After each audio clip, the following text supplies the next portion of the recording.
Matthieu chapitre 13, je lis au nom de Jésus. L'histoire du semeur.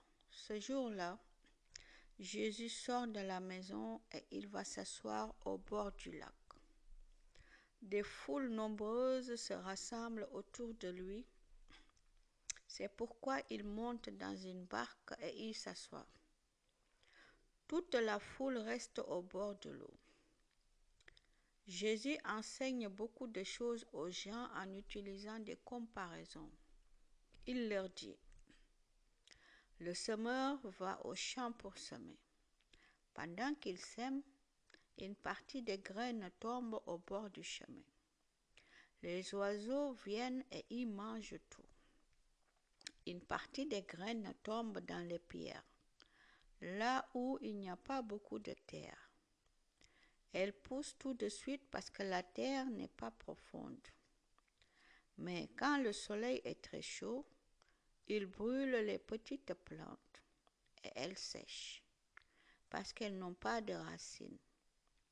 Une autre partie des graines tombe au milieu des plantes épineuses. Ces plantes poussent et les étouffent. Une autre partie des graines tombe dans la bonne terre et produit des épis. Les uns donnent 100 grains, d'autres 60, d'autres 30. Et Jésus ajoute: celui qui a des oreilles, qu'il écoute. Pourquoi Jésus utilise des comparaisons? Les disciples s'approchent de Jésus et lui demandent: pourquoi est-ce que tu leur parles avec des comparaisons? Jésus leur répond: Dieu vous donne à vous de connaître les vérités cachées du royaume des cieux, mais il ne donne pas cela aux autres. En effet, celui qui a quelque chose, on lui donnera encore plus et il aura beaucoup plus. Mais celui qui n'a rien, on lui enlèvera même le peu de choses qu'il a. Donc je leur parle avec des comparaisons parce qu'ils regardent mais ils ne voient pas. Ils entendent mais ils n'écoutent pas et ne comprennent pas. Ainsi, il leur arrive ce que le prophète Ésaïe a annoncé. Dieu dit: vous entendrez bien, mais vous ne comprendrez pas. Vous regarderez bien, mais vous ne verrez pas. Oui, la tête de ce peuple est devenue dure. Ils ont bouché leurs oreilles, ils ont fermé les yeux. Ils ne voulaient pas voir avec leurs yeux, entendre avec leurs oreilles, comprendre avec leur cœur. Ils ne voulaient pas changer leur vie. Alors je n'ai pas pu les guérir. Mais vous êtes heureux, vos yeux voient et vos oreilles entendent. Je vous le dis, c'est la vérité. Beaucoup de prophètes, beaucoup de gens fidèles à Dieu ont désiré voir ce que vous voyez, mais ils ne l'ont pas vu. Ils ont désiré entendre ce que vous entendez, mais ils ne l'ont pas entendu. L'histoire de la parole. Écoutez donc ce que l'histoire du semeur veut dire. Le bord du chemin où la graine tombe, ce sont les gens qui entendent la parole du royaume et qui ne comprennent pas l'esprit du mal. Arrivent et ils arrachent ce qu'on a semé dans leur cœur. Le sol plein de pierres, ce sont les gens qui entendent la parole et qui la reçoivent aussitôt avec joie. Mais la parole n'a pas de racine en eux. Ils changent facilement d'avis.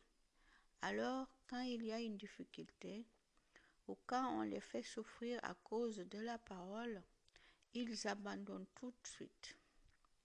Le sol couvert de plantes épineuses, ce sont les gens qui entendent la parole, mais qui s'inquiètent pour des choses de ce monde. Ils cherchent de fausses richesses. À cause de cela, la parole est étouffée et elle ne produit rien. La bonne terre, ce sont les gens qui entendent la parole et qui comprennent. Ils donnent des fruits, les uns 100, d'autres 60, d'autres 30. La mauvaise herbe. Jésus utilise pour eux une autre comparaison. Le royaume des cieux ressemble à ceci. Un homme a semé du bon grain dans son champ. Une nuit, pendant que tout le monde dort, son ennemi arrive. Il sème de la mauvaise herbe au milieu du bon grain et il s'en va. Les plantes poussent, elles produisent les épis. Et la mauvaise herbe paraît aussi. Les serviteurs vont dire au propriétaire, Maître, tu as semé du bon grain dans ton champ, n'est-ce pas? D'où vient donc cette mauvaise herbe?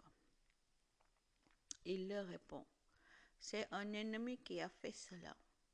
Les serviteurs lui disent, est-ce que tu veux que nous allions enlever la mauvaise herbe? Le propriétaire leur dit, non. En enlevant la mauvaise herbe, vous risquez d'arracher aussi les épis. Laissez tout pousser ensemble jusqu'à la récolte. Et au moment de la récolte, je dirai aux ouvriers, enlevez d'abord la mauvaise herbe, faites des tas pour la brûler. Ensuite, ramassez les épis et mettez la récolte dans mon grenier. La graine de moutarde. Jésus utilise pour eux une autre comparaison. Le royaume des cieux ressemble à ceci. Un homme a pris une graine de moutarde pour la semer dans son champ. C'est la plus petite de toutes les graines, mais quand elle a poussé, c'est la plus grande des plantes. Elle devient un arbre et les oiseaux viennent faire leur nid dans ses branches. La levure. Jésus utilise pour eux une autre comparaison. Le royaume des cieux ressemble à ceci. Une femme prend de la levure et la mélange à 25 kilos de farine et toute la pâte lève. Jésus utilise des comparaisons pour annoncer des choses cachées. Tout cela, Jésus le dit aux foules avec des comparaisons. Il leur parle toujours avec des comparaisons pour réaliser ce que le prophète a annoncé. Je leur parlerai avec des comparaisons. J'annoncerai des choses cachées depuis la création du monde. Jésus explique l'histoire de la mauvaise herbe. Alors Jésus laisse les foules et il s'en va à la maison. Ses disciples s'approchent de lui et lui demandent, explique-nous l'histoire de la mauvaise herbe dans le champ. Jésus leur répond, celui qui sème le bon grain, c'est le Fils de l'homme. Le champ, c'est le monde. Le bon grain, ce sont les gens qui appartiennent au royaume. La mauvaise herbe, ce sont les gens qui appartiennent à l'esprit du mal. L'ennemi qui a semé la mauvaise herbe, c'est l'esprit du mal. La récolte, c'est la fin du monde et les ouvriers, ce sont les anges. On a ramassé la mauvaise herbe pour la brûler dans le feu. Eh bien, la même chose arrivera à la fin du monde. Le Fils de l'homme enverra ses anges. Ils enlèveront de son royaume tous ceux qui font tomber les autres dans le péché et tous ceux qui font le mal. Ils les jetteront dans le grand feu. Là, ces gens pleureront et ils grinceront des dents. Mais ceux qui sont fidèles à Dieu brilleront comme le soleil dans le royaume de leur Père. Celui qui a des oreilles, qu'il écoute. Le trésor caché. Le royaume des cieux ressemble à ceci. Il y a un trésor caché dans un champ. Un homme trouve le trésor et il le cache de nouveau. Il est plein de joie. Il va vendre tout ce qu'il a et il achète ce champ. La perle.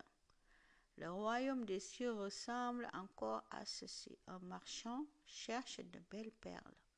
Il trouve une perle qui a beaucoup de valeur.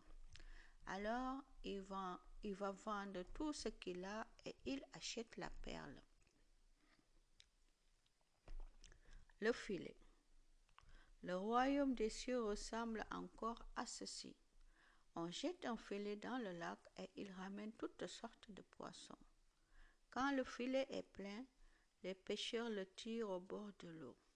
Ils s'assoient, ils ramassent les bons poissons dans des paniers et ils rejettent ceux qui ne valent rien.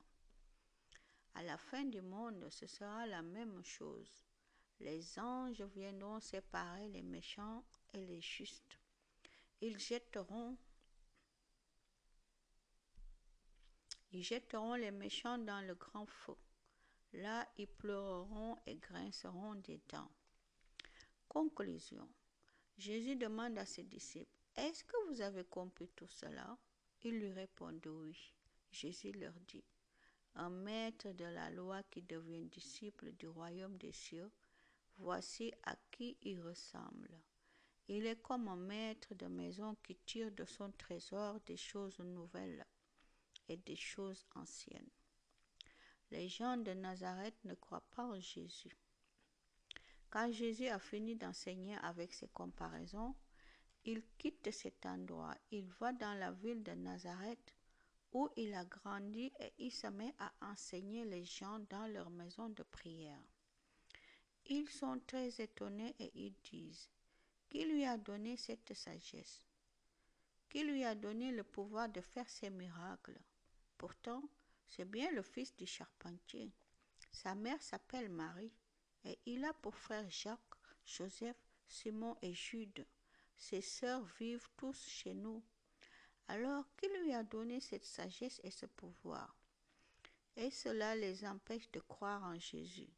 Jésus leur dit, un prophète est respecté partout, sauf dans sa ville et dans sa maison. À Nazareth, Jésus ne peut pas faire beaucoup de miracles parce que les gens ne croient pas. Amen, gloire à Dieu.